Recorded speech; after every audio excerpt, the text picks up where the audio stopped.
ಬಂಗಾಳ ಬಳಿಕ BJP next target Karnataka. ರಾಜ್ಯಕ್ಕೆ ಸಾಲು ಸಾಲು ಬಿಜೆಪಿ ಹೈಕಮಾಂಡ್ ನಾಯಕರ ಭೇಟಿ. ಅಮಿತ್ ಶಾ, ನರೇಂದ್ರ ಮೋದಿ ಬಳಿಕ ರಾಜ್ಯಕ್ಕೆ ನಿತಿನ್ ನಬೀನ್ ಅವರು ಕೂಡ ಎಂಟ್ರಿ ಆಗಲಿದ್ದಾರೆ.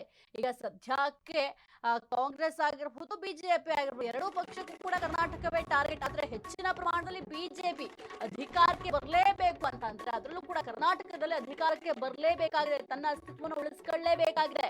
ಹಾಗಾಗಿ ಸಾಕಷ್ಟು ಪ್ಲಾನ್ ಮಾಡ್ತಾ ಇದ್ದಾರೆ. ಅಮಿತ್ ಶಾ ಆಯ್ತು, ನರೇಂದ್ರ ಮೋದಿ ಆಯ್ತು, ಬಳಿಕ ರಾಜ್ಯಕ್ಕೆ ಈಗ ನಿತಿನ್ ನಬೀನ್ ಅವರು ಕೂಡ ಎಂಟ್ರಿಯನ್ನ ಕೊಡಲಿದ್ದಾರೆ.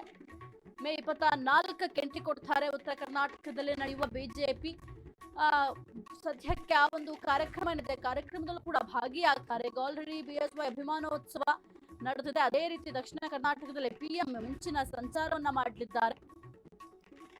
ಬಣ ಬಡಿದಾಟದಿಂದ ಬೇಸತ್ತಿದ್ದ ಬಿಜೆಪಿ ಕಾರ್ಯಕರ್ತರಲ್ಲಿ ಉತ್ಸಾಹ. ರಾಷ್ಟ್ರೀಯ ಅಧ್ಯಕ್ಷ ಆಗಮನದಿಂದ ಕಾರ್ಯಕರ್ತರಲ್ಲಿ ಮತ್ತಷ್ಟು ಜೋಶ್.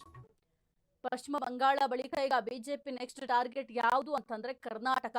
ಯಾಕೆಂತಂದ್ರೆ ಈಗ ಆಲ್ರೆಡಿ ಕಾಂಗ್ರೆಸ್ ಸರ್ಕಾರ ಅಧಿಕಾರದಲ್ಲಿದೆ, ಆಡಳಿತವನ್ನ ನಡೆಸ್ತಾ ಇದೆ.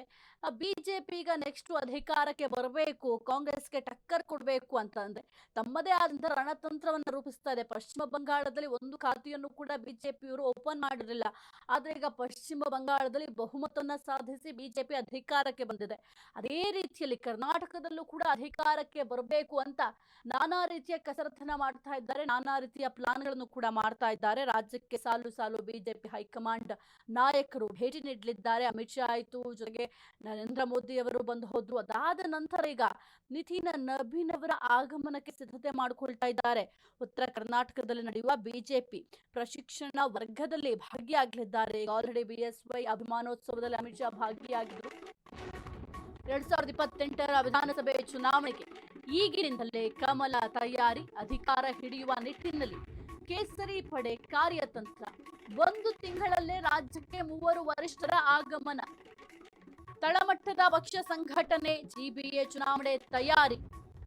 ಬಿಜೆಪಿ ಪಕ್ಷದಲ್ಲಿನ ಬಣ ಬಡಿದಾಟಕ್ಕೆ ಬ್ರೇಕ್ ಬೀಳುವ ಸಾಧ್ಯತೆ. 2028ರ ವಿಧಾನಸಭೆ ಚುನಾವಣೆಗೆ ಈಗಿನಿಂದಲೇ ಕಮಲ ತಯಾರಿ. ಅಧಿಕಾರ ಹಿಡಿಯುವ ನಿಟ್ಟಿನಲ್ಲಿ ಕೇಸರಿ ಪಡೆ ಕಾರ್ಯತಂತ್ರ. ಸದ್ಯಕ್ಕೆ 1 ತಿಂಗಳಲ್ಲಿ ರಾಜ್ಯಕ್ಕೆ 3 ವರಿಷ್ಠರ ಆಗಮನ ಆದಂತಾಗತ್ತೆ. ಇನ್ನು ಬಹಳ ಮುಖ್ಯವಾಗಿ ಮೋದಿ ಅವರು ಕೂಡ ಆಗಮಿಸಿದ್ರು, ಜೊತೆಗೆ ಅಮಿತ್ ಶಾ ಅವರು ಕೂಡ ಏನ್ ಯಡಿಯೂರಪ್ಪ ಅವರ ಅಭಿಮಾನೋತ್ಸವ ಕಾರ್ಯಕ್ರಮ ಮಾಡಲಾಯಿತು, ಆ ಒಂದು ಅಭಿಮಾನೋತ್ಸವ ಕಾರ್ಯಕ್ರಮದಲ್ಲಿ ಅಮಿತ್ ಶಾ ಅವರು ಕೂಡ ಆಗಮಿಸಿದ್ರು. ಬೈ ಎಲೆಕ್ಷನ್ 2 ಕ್ಷೇತ್ರದಲ್ಲಿ ಬಿಜೆಪಿಗೆ ಹೀನಾಯ ಸೋಲು. ಸೋಲಿಗೆ ಒಗ್ಗಟ್ಟು ಇಲ್ಲದಿರುವುದೇ ಕಾರಣ ಎಂದಿರುವ ಸೋಮಣ್ಣ. ಕೇಂದ್ರ ಸಚಿವ ಜೋಶಿ ಹಾಗೂ ಹಿರಿಯ ನಾಯಕರಿಂದ ದೂರು. ಬೈ ಎಲೆಕ್ಷನ್ ಸೋಲು ಮತ್ತು ವರಿಷ್ಠರ ದೂರಿನ ಬಗ್ಗೆ ಚರ್ಚೆ ಸಾಧ್ಯತೆ. ವಿಜಯೇಂದ್ರ ಬಳಿ ನಿತಿನ್ ಮಾಹಿತಿ ಪಡೆದುಕೊಳ್ಳುವ ಸಾಧ್ಯತೆ. ಒಳ ರಾಜಕೀಯ ಬಿಟ್ಟು ಪಕ್ಷ ಸಂಘಟನೆ ಒತ್ತು ನೀಡುವಂತೆ ಸೂಚನೆ. ಬೈ ಎಲೆಕ್ಷನ್ ನಲ್ಲಿ 2 ಕ್ಷೇತ್ರದಲ್ಲೂ ಕೂಡ ಹೀನಾಯವಾಗಿ ಸೋಲನ್ನ ಎದುರಿಸಿತ್ತು ಬಿಜೆಪಿ.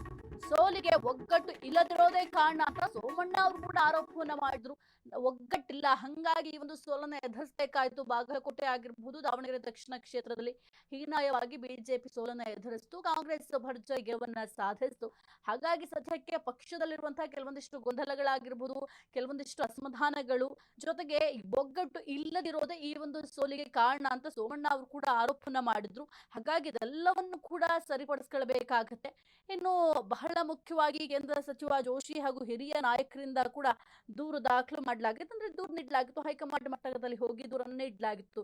ಈ ರೀತಿ ಆಗಿದೆ. ಹಾಗಾಗಿ ಈಗ ಯಾವುದೇ ಒಂದು ಎಲೆಕ್ಷನ್ ಆದ್ರೂ ಕೂಡ ಸೋಲು ಗೆಲುವಿನ ಪರಾಮರ್ಶೆಯನ್ನ ಮಾಡಲಾಗುತ್ತೆ. ಆ ಸೋಲಿಗೆ ಏನ್ ಕಾರಣ, ಗೆಲುವನ್ನ ಸಾಧಿಸ್ಲಿಕ್ಕೆ ಏನ್ ಕಾರಣ, ಈಗ ಗೆಲುವನ್ನ ಸಾಧಿಸ್ಲಿಕ್ಕೆ ಏನ್ ಕಾರಣ ಅನ್ನೋದು ಗೊತ್ತಾದ್ರೆ ಮುಂದಿನ ಎಲೆಕ್ಷನ್ ಹೆಲ್ಪ್ ಆಗುತ್ತೆ. ಜೊತೆಗೆ ಸೋಲಿಗೆ ಕಾರಣ ಏನು ಅನ್ನೋದು ಗೊತ್ತಾದ್ರೆ ಅದನ್ನ ಸರಿಪಡಿಸ್ಕೊಳ್ಳಬಹುದು ಎಂಬ ಲೆಕ್ಕಾಚಾರ ಕೂಡ ಇರುತ್ತೆ. ಜಿ